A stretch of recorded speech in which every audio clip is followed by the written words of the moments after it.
Today on Inquirer, police say fraternity members initially planned to burn remains of alleged hazing victim John Matthew Salilig.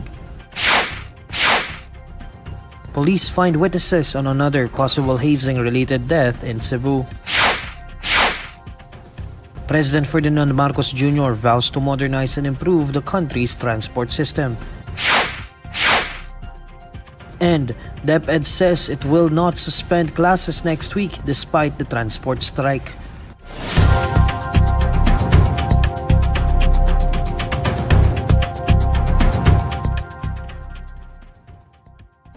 Good evening. Police say the fraternity members allegedly behind the death by hazing of 24-year-old Adamson University student John Matthew Salilig initially planned to burn the victim's body instead of burying it.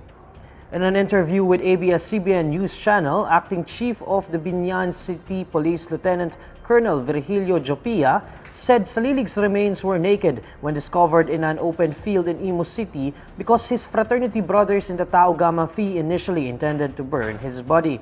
However, Jopia said the fraternity members resorted to dumping Salilig's remains, most likely because the flames from burning his body would draw more attention. Jopia added that the perpetrators had a meeting in Parañaque City to discuss ways to dispose of Salilig's remains. The police chief said an alumni of the Tao Gamma Phi fraternity who took part in the initiation rites pushed to bury Salilig's remains. Jopia also bared that Salilig was experiencing diarrhea while in the middle of the welcoming rites. Salilig turned pale until he vomited, but the initiation continued. Jopia cited the statements of witnesses who said Salilig was still asked if he can proceed with the initiation, to which the young victim said yes. According to Jopia, it was only when they were on their way back to Manila when Salilig had a seizure and expired. Meanwhile, the Philippine National Police warns anyone who will meddle with its investigation on Salilig's death, saying that an attempt to intervene in the conduct of investigation and prosecution of the case will not be tolerated. The PNP said that all units have been tapped to collaborate, exert utmost effort, and maximize all available resources in solving the case. Police find witnesses on another possible hazing-related death, this time in Cebu. Our Jean Mangaluz has the story. Jean, what's the latest development on this case? Well, Neil, after the Public Attorney's Office revealed another frat-related death in Cebu, the Police Regional Office 7 said that it has found witnesses and may charge anytime soon. While discussing the death of Adamson University student John Matthew Salilig due to hazing, PAO Chief Persida Acosta said that 20-year-old Ronald M. Baguio, a marine engineering student in Cebu, also may have died due to fraternity-related violence. The PRO7 said that witnesses have already identified the suspects and are willing to execute affidavits. The perpetrators may face charges anytime soon. Baguio died in December 2022 after he began vomiting blood and needed hospitalization. Hearing that Baguio has already been admitted to the hospital, his mother went to see him, but he had already died. He would reportedly join the Tao Gamma Phi, the same fraternity that Salilig was a part of. That's it from me, Neil. Back to you. That's Gina Mangaluz reporting live. President Ferdinand Marcos Jr. vows that his administration will continue to modernize and improve the country's transportation system. This comes after the president witnessed the contract signing for the North-South Commuter Railway project. President Marcos describes the contract signing for the project as a milestone towards the completion of the 147-kilometer North-South Commuter Railway. The railway project will reduce travel time between Clark International Airport and Calamba City, Laguna. President Marcos adds that the implementation of the civil works for the project will generate thousands of jobs, which will have a multiplier effect on the country's economy.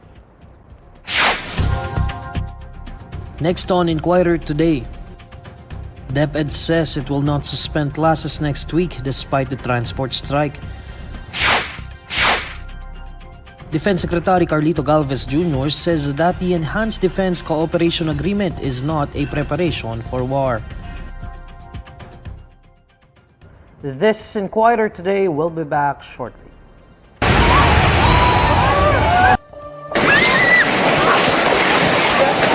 Akala ko katapusan ko na eh. Sisigawan kami, nag-iiyakan yung mga bata. Yung lupa, ramdam mo na nag-vibrate.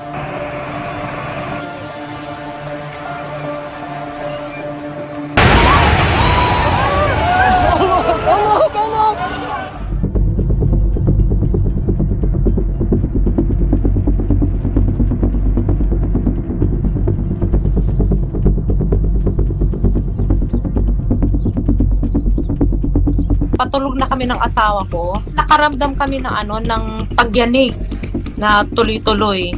Tumayo yung asawa ko at ako din sumunod na rin sa kanya. Nung paglabas namin ng pinto, tumigil yung lindol. Ayun pala, pabagsak na yung building namin at napahiga po kami ng asawa ko sa semento. Sumigaw na ako ng malakas kasi akala ko madadaganan na ako eh. Akala ko mamamatay na ako eh. Nagpanic na ako dun eh. Kasi nasa 3rd floor po kami eh. Yung asawa ko dumiretso sa 4th floor para nandun yung nanay at tatay niya na nakatira. Ako naman, pababa na ng hagdan. Sisigaw na ako. Yung paglabas na ng bahay, kita ko yung 1st floor, hati na yung bumaba na yung pader. Deprem meydana geldi şu anda. Şu anda deprem meydana geldi. Kayıtta mısın? Deprem meydana geldi. Tapos yung the rest nung tumigil na, yung aftershock niya, malakas pa rin. Yung mga puno, shake talaga. Pati yung mga bubong na rinig mo talaga na umubong. Tapos yung lupa, ramdam mo na nag-vibrate. Parang naisip ko mamamatay na ako. Akala ko katapusan ko na eh.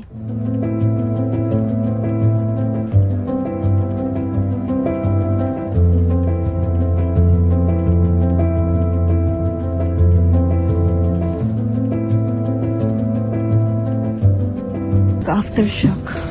Mga kasamahan namin nandun. Dilim. Kami ng asawa ko, nag-stay po kami sa sasakyan. Pero yung iba, may nag-stay sila sa maliit na tent. 2 nights po kami nag-stay doon.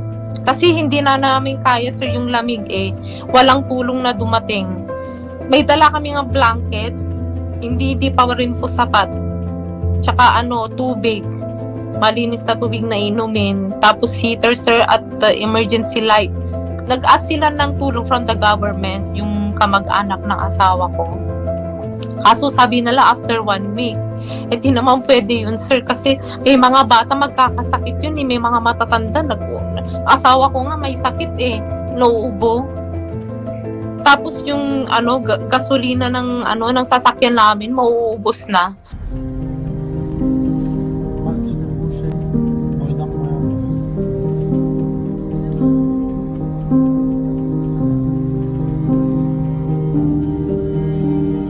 Paluwas kami ng na Antakya, kita namin yung damage talaga.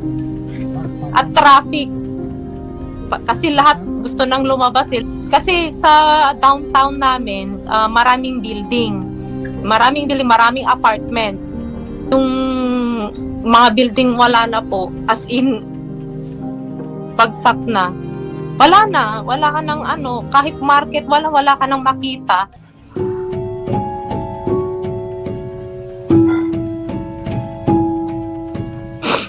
May trauma na po, sir. Pag Dito, pintuan pa lang, pag sara mong ganun akala mo, maglilindol ulit. Parang trauma, parang hindi na maalis sa isipan, sir.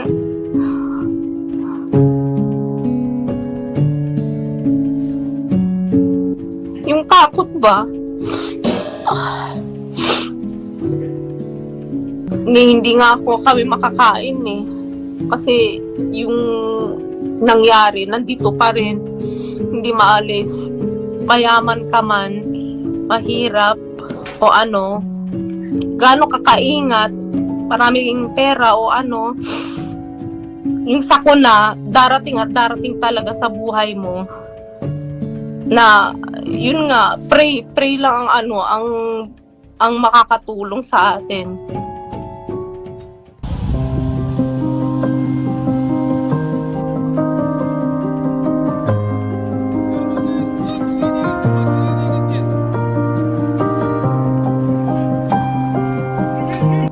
Panawagan ko lang yung tulong, sir, na kailangan ng mga Pilipino lalo na dito sa Antakya, kailangan nila ng tulong na para sa, yun nga, lalo na yung mga naulila dito, na yung mga anak na nadamay. Yung tulong lang, sir, tulong.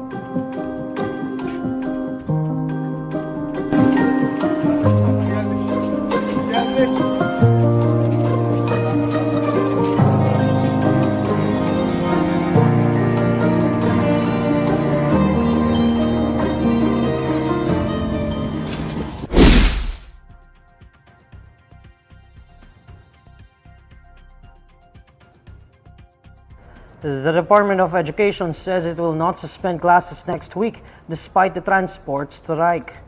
DepEd spokesman Michael Powa says students should instead be allowed to use alternative modes such as online classes and modules. Transport groups earlier announced their plan to stage a week-long transport strike in protest of the impending jeepney phase-out in line with the government's modernization programs. Some schools have already announced class suspension, while others will shift to online classes for the transport strike, which will begin on March 6.